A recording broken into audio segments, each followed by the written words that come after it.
আমি 1400 বছর আগের সেই ওমরের সোনালী যুগ একটু হলো ফিরত আনার চেষ্টা করব। আমি দেশের মানুষকে দেখিয়ে দিব হযরতে ওমরের রাজনীতি কেমন ছিল।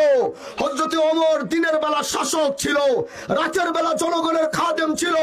মুখ ঢেকে ওমর রাতের বেলা মানুষের জন্য খাবার নিয়েছে, মানুষের সমস্যা সমাধান করেছে।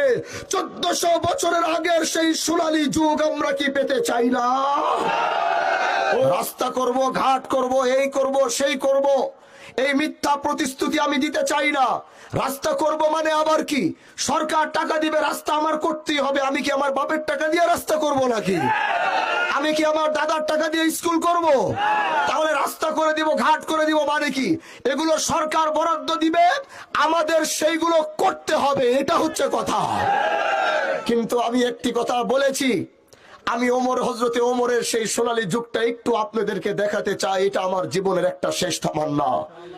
বিশ্বাস করেন ভাই, বিগত দিনে রাজনীতি আসি নাই, কিন্তু এই দেশের যত রাজনীতিবিদদের সাথে কথা বলেছিলাম, সবাইকে বলেছিলাম ভাই আপনাদের তো ক্ষমতা আছে, রাজনীতির ময়দানে এক একজন এমপি মন্ত্রী হয়ে বসে আছেন, পারলে একটি কাজ করেন, 4 খণ্ডে হযরতে ওমর বিন খাত্তাবের ইতিহাসের বইগুলো কিনে পারলে একটু পড়েন, ওমরের ইতিহাসগুলো পড়ে একটু রাষ্ট্রটা কিছুটা চালানোর চেষ্টা করেন।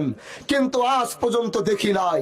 সেদিন আসমানের দিকে তাকিয়ে বলেছিলাম, ও আল্লাহ, যদি তুমি কোনোদিন আমাকে দেশ ও রাষ্ট্রের জন্য কাজ করার সুযোগ দাও, আমি 1400 বছর আগের সেই ওমরের সোনালী যুগ একটু হলো ফিরত আনার চেষ্টা করব। আমি দেশের মানুষকে দেখিয়ে দিব হযরতে ওমরের রাজনীতি কেমন ছিল। হযরতে ওমর দিনের বেলা শাসক ছিল, রাতের বেলা জনগণের খাদেম ছিল।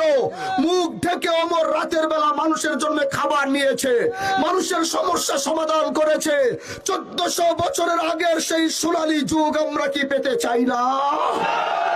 ও আমার মা বোনেরা, আপনারা এই দেশে 50% ভোটার। আপনাদের পুরুষ মানুষের মতো এত চাহিদা নাই।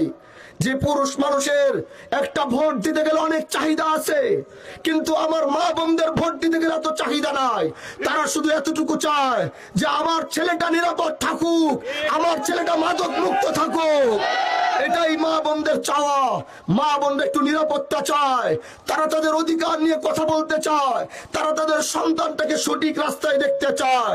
আমি আমার সেই মা, আমার সেই বোন, আমার সেই খালা, আমার সেই চাচিদেরকে বলছি, আমি হানজালা আগামীতে নির্বাচিত হব কি হব না জানি না, কিন্তু আপনাদের সন্তানের নিরাপত্তা দিব, এটা ইনশাআল্লাহ নিয়ত করেছি।